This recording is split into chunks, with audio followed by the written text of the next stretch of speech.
మేడారం గురించి ఏదో గొప్పగా చెప్పిండ్రు. మేడారం టెండర్లలో ఏం జరిగిందో మేం చెప్పలే, మీ కేబినెట్ మంత్రి గారి కుమార్తెనే చెప్పింది. ఆ టెండర్ మాకు దక్కిందని కోపంతో టెండర్ ను రద్దు చేశారు.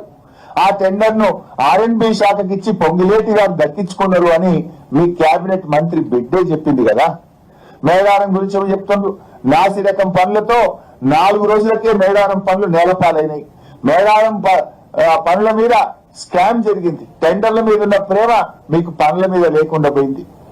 ఇలా గురుకులాల్లో తిండి పెట్టే దిక్కులేదు కానీ ఈయనేదో అంతర్జాతీయ ప్రమాణాలు ఆ స్కూల్ పెడతా ఈ స్కూల్ పెడతా అని మాట్లాడుతుండు. మీ పాలనలో 160 మంది పసిపిల్లలు గురుకుల పిల్లలు ఇవాళ చనిపోయినటువంటి పరిస్థితి. తిండి సరిగా పెట్టక పిల్లలు బుక్కులు పెట్టి చదువుకోవాల్సిన పిల్లలు రోడ్ల మీదకి వచ్చి ధర్నాలు చేస్తున్నటువంటి పరిస్థితి.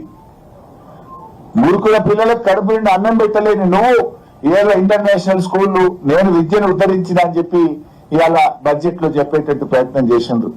సరిగా పెట్టుబడులు అయితే మళ్ళీ గవే కట్టుకథలు. పెట్టుబడుల విషయంలో అన్ని అంకెలే తప్ప వైట్ పేపర్ రిలీజ్ చేయడానికి ఇప్పటికీ చాలా సార్లు అడిగినాం. ఏ కంపెనీ పెట్టింది, ఎక్కడ పెట్టింది, ఎన్ని ఉద్యోగాలు వచ్చినాయి, ఒక వైట్ పేపర్ రిలీజ్ చేయమని బీఆర్ఎస్ అడిగింది.